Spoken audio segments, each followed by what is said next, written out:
Hello everyone and welcome to Online Help Guide. Today in this video, I'm going to show you how to download the Hive app on your device. So without any further ado, let's dive right into it.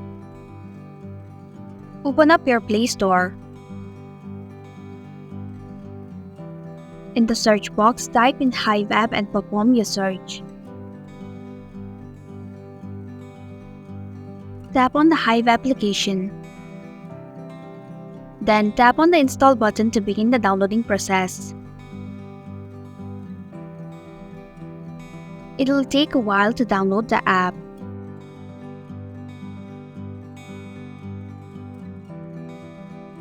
Once the application is installed, tap Open to launch the app.